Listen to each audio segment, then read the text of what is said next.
What's up, y'all, man? I'm taking a break, man. I'm doing some drywall. Look, fixing all this drywall at the bottom of this wall. You know, sometimes wish they could just cut it up higher or something. But anyway, behind me too. But anyway, you know, it's been on my mind, man, because I've had some experiences lately with customers that have been sometimes baffling, right? Or they're not even customers, you know, something. I define a customer really as somebody that we've done business. So these are people who aren't even customers yet. Matter of fact, we're gonna make a list of people you should avoid. The types of people that you should avoid letting become your customers. All right? I don't know how many are gonna be on the list at this point, but I got a few. So let's get to it. All right, the first one to avoid, and this is not a 1 through 10 like, you know, worst to best or best to worst or nothing like that. I'm just gonna give you some titles, you know, some people to avoid. All right. First, the bargain hunter. Right. This is the person that, from the time you walk in the door, matter of fact, I don't even know. Sometimes at the time you get on the phone, all they're talking about is cost. That's it. They're not talking about anything but price. They don't care about the value of your service. They don't care nothing about how good the work is or your experience or nothing like that.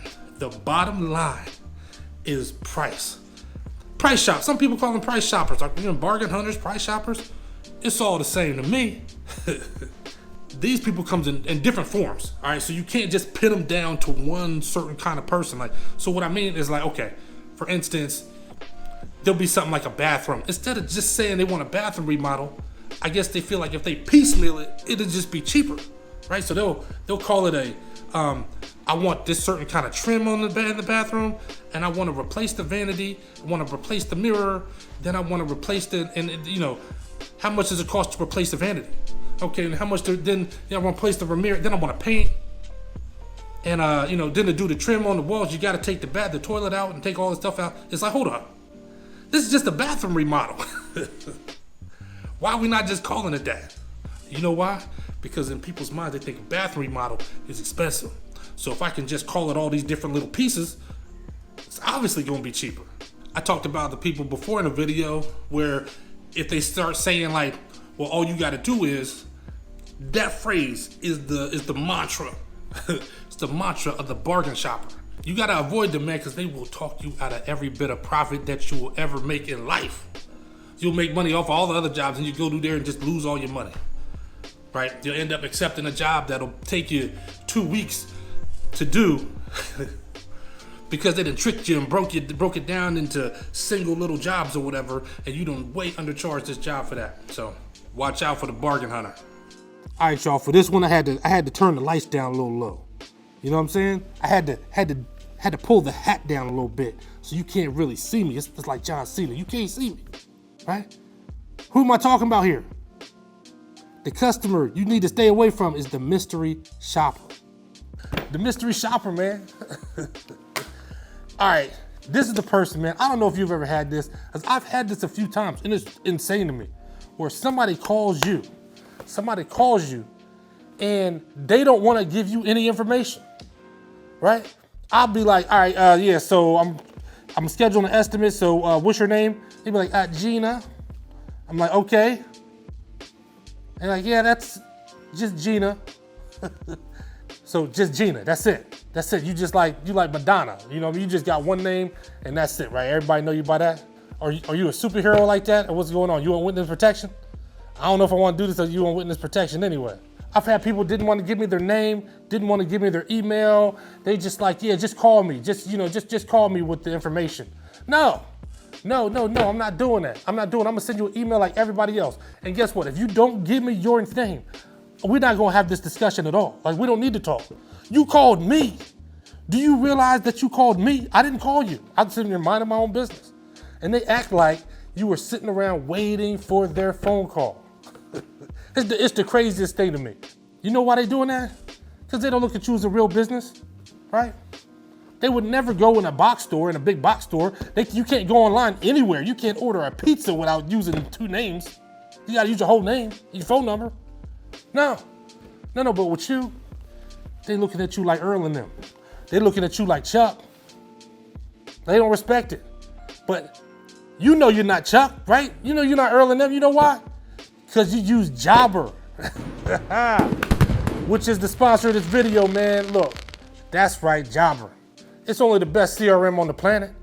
Even if you start out with the most basic plan, it's gonna give you the professional look that you need. People will not be able to confuse you with Earl and them or Chuck or anybody like that, right?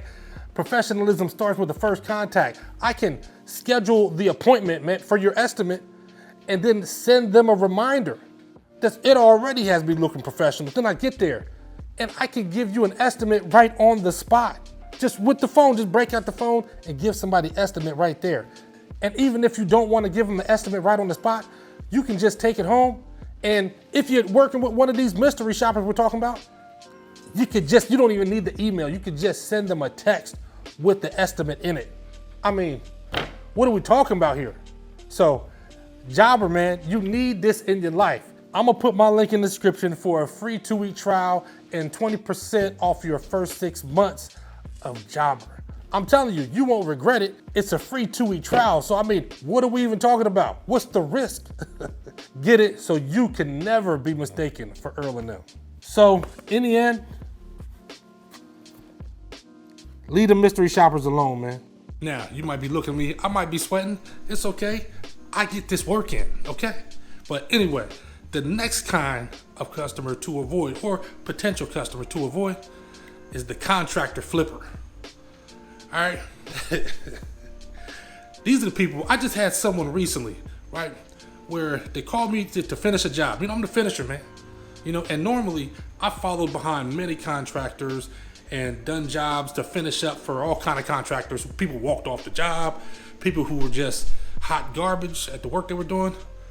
But man, when I go in a job and somebody wants me to follow behind and finish somebody else's work, and I walk in and the work is perfect. Like, I literally walked in, everything was perfect. And I'm sitting there like, this is my first thought. It's like, well, why didn't you just let them finish? You know what I'm saying? Like, everything, it was literally flawless work. Like, I couldn't have done it better. So I'm looking like, what happened here? You know what I'm saying? I'm missing part of the story. That's like flag one. Because you have some people that'll just, man, you'll do work and they'll find a reason. Just find a reason that you're not doing enough. They'll find an issue with what you're doing, regardless of what it is. And I don't understand it. Well, I do understand it because they're trying to get a deal, because then I gave them a price to finish the rest of the work, which was, you know, so they wanted top-notch level work. People even told me that they were perfectionists. That's already a red flag when somebody tell me that. But that's for another one. What'd you get rid of the last guy for? The contractor flipper. That's why. You just flip contractors. You just keep going from contractor to contractor to contractor. I've met people I go in a house and they've had this thing done and that thing done. They've had they tell me about all these projects. We're walking through the house and I'm like, they've had 10 different contractors in the house. Why do you keep hiring different people? You find a guy that's good and everything looks fine. You find guys that are good. Why do you keep going for different people? The customers that I've had that have had issues with previous contractors and then they find me, they don't go looking for nobody else. They stick with your boy. Because they like, look, I'm not going to mess this up. These other people, they get somebody that's decent and then they just throw them out the window and go get somebody else. You can't build a business like that, because you're going to, you know, I'm not saying that everybody's going to call you for everything the rest forever and ever and ever. You're going to lose customers regardless. But if from the start you already see what the relationship is, if you do the job, just understand what you're getting yourself into. You gotta watch out for that contractor flipper, man, because they on their Beyonce time with that. You know, they can have another you in a minute. You know what I'm saying? Matter of fact, they'll be here in a minute. You know what I mean? You don't want to be that guy. Okay, the next type of customer that I think you should avoid. Now, remember, I said this is me. This is what I think. You can deal with whoever you want, right? I just have a problem. I call them the deposit deniers. There's a whole group of people who just don't like paying deposits. And I get it. The thing is that I spend a lot of my time following behind other contractors. So I get it. I get that contractors walk away with the money, that all types of things happen, and people think they have to keep track of every single dime. And I hate to say it, But I'm not that dude. I didn't do it. I'm not your ex-boyfriend that cheated on you. You know what I'm saying? Like, I'm not gonna pay for what he did. I mean, you gotta get therapy for that to deal with the trauma, and then come see me. You know, I mean, it's not my fault. When it comes to business liability, I can only handle so much. You know how they have some people who could, it was one of them things where they talk about renting out houses, right? If you want to be a rental property owner, then there was a time when it was good to be getting like $400 a month from a rental property. And then you get another one and another one, and that builds up. I can't take that. So it's the thing, I could take starting a business and getting out here and doing that. I can't take being liable for everything. So I can't take the idea of that I'm gonna do your job and I'm gonna supply all the materials and everything, and then when it's all finished, then you pay me for it. I can't handle it. I can't do it. I don't know, maybe some of you guys can. On small things, I don't sweat it. So if it's for jobs, $100, $200, I don't collect deposits or whatever, unless I have a bad feeling. Then I'm getting my money. But when it comes to just even a halfway, like, I don't care, $500, $600, I'm getting a deposit on that. I just am, for whatever I have to get, the materials, all that. Like, to me, the way I look at it, they're your materials.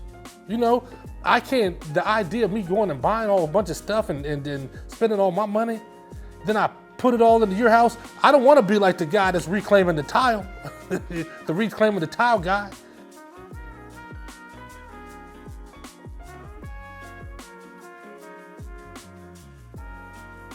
I wouldn't go that route because I'm a little more stable than that. But I get the idea of, you done spend all this money and time on materials and somebody just takes it.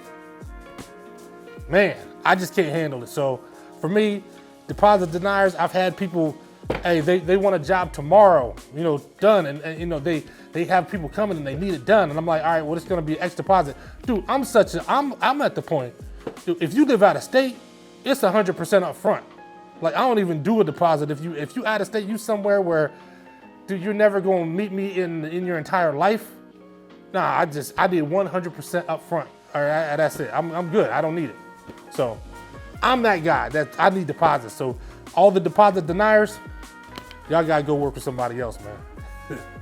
All right, the next ones to avoid are questionnaires. Not engineers, questionnaires, right? That's what they do. They ask questions as a profession. And I'm not talking about being inquisitive, not that type of questions, like questioning you, like, do you know what you're doing? Constantly, over and over and over. It's like they start when you're there, like trying to like trip you up a little bit and ask you, well, how would you do it and whatever. And you give them an answer and they side-eyeing you. And they're just looking at you like, I don't know about all that. And then they got more questions and more questions. And it's like they just don't believe anything you say. Like, and what I'm telling you, if you go to work there, the questions are not gonna stop. It's gonna be questions on everything. Then it's gonna get to a point where, like I said, they just gonna think you're doing it wrong. They're just gonna think you're doing it wrong. Like, you know what I mean? They don't look at you like the expert for whatever reason. They don't see you as the expert. They don't think you know what you're doing. And it's just gonna be a headache. You can do the job for them if you want to. Like, I'm the type of dude that I don't care if you pull up a chair and let's hang out. But man, to like literally question everything I do, every decision I make on the job, you gotta find somebody else, man. I can't do it. All right, another person you have to stay away from is substandard Stan. You know what I'm saying? Substandard Stan. It's the guy that, it'll be somewhere where I'll go and they'll be doing a renovation, but they're doing it as a rental. And you walk in and it's a total disaster. Like, it doesn't matter what you look at, the drywall, the trim, like everything is a mess. And they trying to convince you, they'll try to convince you that, hey, they just need you to come in there and finish. It doesn't have to look like anything. It could, it doesn't really matter. It's just, they try to convince you that they want you to put your name and your stamp of approval on all this substandard work, right? Because once you touch it, it don't matter who was there before you. When they come in, they're gonna be looking at you like you were the last one there. This is you putting your seal on this thing. And I'd be looking around like, ugh, this is disgusting. Like, what are we doing? No. You don't accept that, man. Unless you're that guy. Like I said, I'm sure Chuck doesn't mind. Chuck will do the substandard work. So, and I'm not saying it's bad in all cases for Chuck to do it. Somebody has to. If that's gonna be your thing, that's fine. But if you're trying to build up a reputation for quality and all that, and your name starts getting attached to these trash projects, man, I'm telling you that you wanted to avoid that at all costs. Avoid substandard Stan, okay? He's just gonna try to get you a bad rap, man. So, stay away from those dudes. All right, the next type we're gonna discuss is I call it the inexperienced expert, all right? We've all met these people, you know what I mean? I ain't gonna front, it's partly, I'm one of the people who it's somewhat my fault that a lot of them exist. They watch a lot of videos, they read up on stuff, and I'm not saying you shouldn't do that, all right? The thing is that I realized once I started this business that watching the videos doesn't tell you the whole story. Because you're watching videos doesn't mean you know exactly how to do the job, and that there's more than one way to do a job. So sometimes you can watch one person do the video on something and another guy does it different. Does it mean the other guy's wrong? No. We've had that discussion on this channel that we can both be right. You know what I'm saying? It's okay. But sometimes you'll have somebody that's bent on that they know what it is and you don't know. They know you don't. Right? You're doing it wrong because they saw somebody else do it differently. Or you're trying to pull one over, trying to pull a fast one on them. Now, in my case, I can say, well, you could look at me do it, just look at my videos, but a lot of guys might not have that. So I'm just saying, try to avoid those people. Like I said, it's one thing for somebody to do research. Everybody should do the research and they should know something about what's going on. Now, going in and dictating exactly what the contractor should be doing at every step, that's a bit much. Well, there it is, and there you have it. Just a few of the customers that I think you should try to avoid. Now, I'm not gonna lie. I've been at this for a few years, so it took me a while before I could start dodging some of these people. Some of them I had to just suck it up and deal with them until I was able to just not deal with them anymore. But you do what you gotta do, man, right? Hey, you gotta get your money somehow. So, Daryl, also known as the finisher, stay safe, be blessed, and remember, if the trades don't work, nothing else does.